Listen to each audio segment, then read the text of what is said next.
Bonjour tout le monde! Cette capsule vidéo portera sur le chapitre 2, partie 1. Nous aborderons deux nouvelles définitions, soit les rapports et les taux. Pour bien suivre la capsule, tu auras besoin de ton document de notes de cours puisque nous allons compléter ensemble les pages 3 à 5. Commençons par définir ce qu'est un rapport. Pour ce faire, nous allons lire un petit exemple. Dans une école, il y a 50 garçons du premier cycle qui sont dans l'équipe de soccer pour 89 qui n'y sont pas.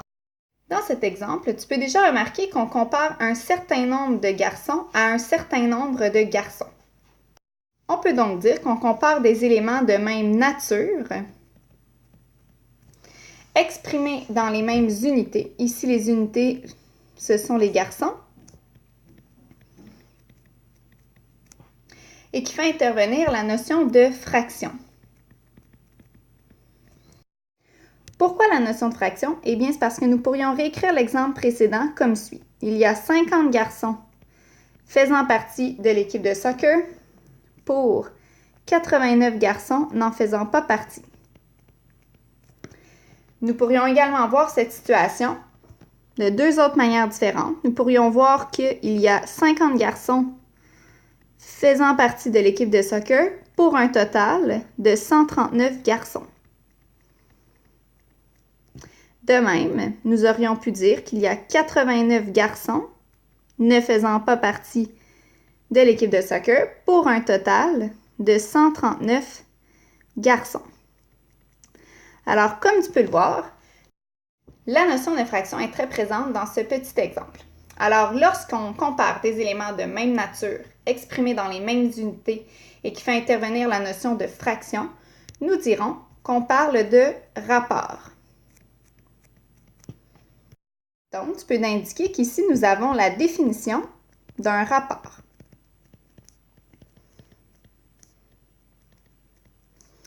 Nous allons maintenant approfondir ce concept. Poursuivant, en voyant les deux façons les plus courantes de noter un rapport. Pour commencer, nous pouvons l'écrire à l'aide de la fraction, c'est-à-dire A sur B, comme nous l'avons fait précédemment, ou nous pourrions également utiliser la notation avec les deux points, donc A pour B. Alors, celle-ci se lit A pour B, tandis que l'autre se lit A sur B. Afin de bien comprendre ces deux notations, nous allons réécrire l'exemple précédent. Alors, nous aurions pu écrire pour commencer qu'il y avait 50 garçons pour 89 garçons ne jouant pas au soccer. Donc, nous avions déjà vu cette notation. Nous aurions également pu utiliser les deux points. 50 garçons jouant au soccer pour 89 ne jouant pas. Ou nous pourrions également l'écrire en mots, comme l'exemple était écrit. Donc, il y a 50 garçons par rapport à 89 garçons.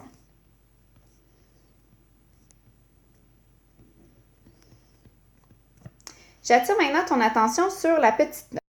Étant donné qu'un rapport est la comparaison entre deux éléments de même nature, il a été convenu que dans un rapport, nous n'écrivons jamais les unités de mesure puisque cela est redondant.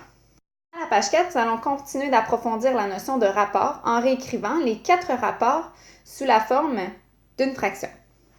Alors, nous avons pour commencer 50 décimètres pour 200 mètres. Nous constatons déjà au départ que les unités de mesure sont différentes. Pourtant, nous avons vu que dans un rapport, on compare des choses de même nature avec les mêmes unités. Ici, il s'agit de deux éléments de même nature puisque nous comparons deux longueurs, mais nous devrons travailler dans les mêmes unités de mesure. Alors, nous pourrons faire une conversion. Nous avons 15 décimètres pour 200 mètres.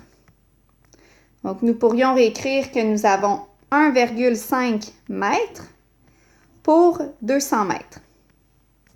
Tout comme pour les fractions, nous allons toujours écrire les rapports sous la forme d'une fraction irréductible.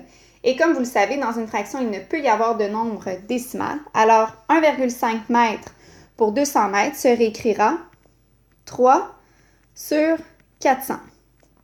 De plus, comme nous l'avons mentionné précédemment, nous n'écrirons pas les unités dans un rapport puisque nous savons que les unités sont identiques. 3 sur 400 est une première façon de l'écrire, mais nous aurions pu également l'écrire 3 pour 400. Poursuivons avec l'exemple en B. 5 minutes pour 2 heures. Encore une fois, nous comparons des éléments de même nature puisque nous comparons du temps avec du temps. Par contre, les unités de mesure sont différentes.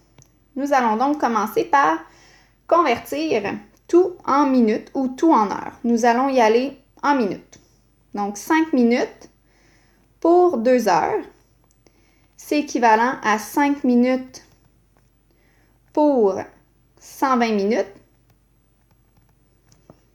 Nous avons maintenant les mêmes unités de mesure. Nous pouvons donc réduire le rapport à 1 sur 24. Bien sûr, nous n'écrirons pas les unités puisque nous savons qu'ils sont identiques. Et nous savons que nous pouvons l'écrire également avec la notation avec les 2 points. Nous avons complété ensemble les numéros A et B. Je te laisse maintenant compléter les numéros C et D. Au prochain cours, nous allons également remplir le résumé ici sur ce que nous venons de voir sur les rapports. Maintenant, nous allons voir un deuxième concept mathématique.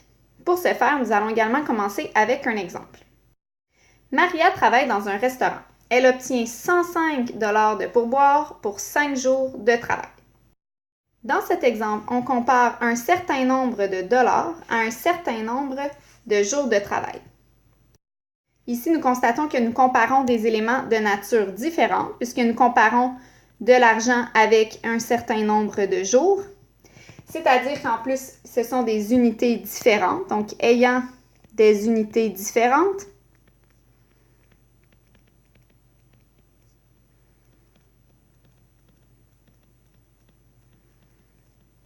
on dit alors qu'on travaille avec un taux. Pourra t'indiquer qu'ici, nous avons la définition d'un taux.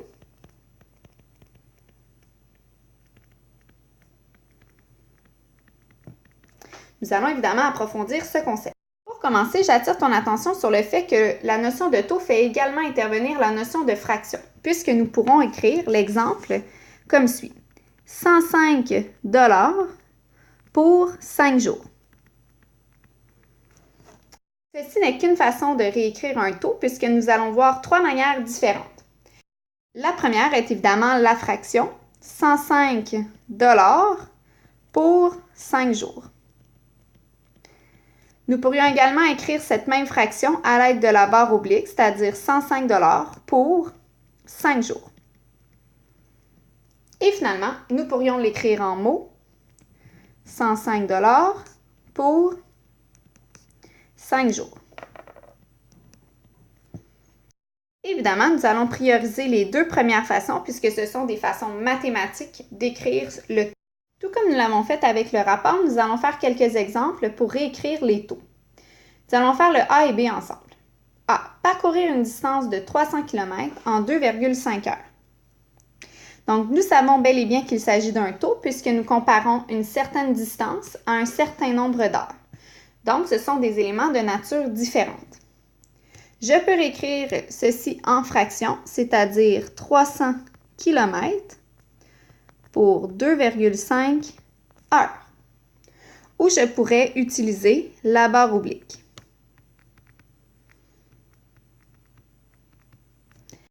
Contrairement au rapport, il n'est pas nécessaire de réduire le taux à une fraction irréductible.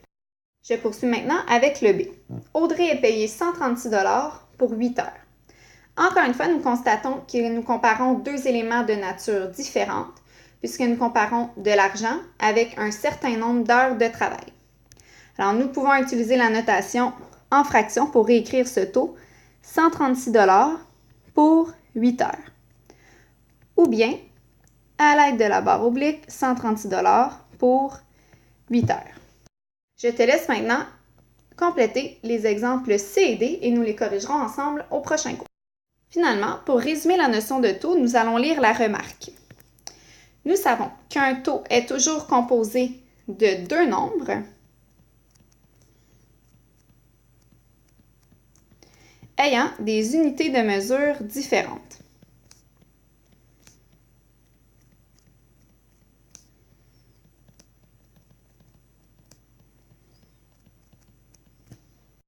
Puisque les unités de mesure sont différentes, dans un taux, nous allons toujours écrire les unités afin de bien savoir les 2 éléments qui sont comparés. Et Et voilà, cette capsule vidéo est maintenant terminée. Je te remercie de ton attention et j'espère que tu as maintenant mieux compris ce qu'est un rapport et un taux. À ton tour maintenant de pratiquer ces deux nouveaux concepts en faisant les 4 exercices que nous avons laissés de côté, soit dans tes notes, page 4, C et D, et page 5, C et D. Je te rappelle que nous corrigerons cela au prochain cours ensemble. À bientôt!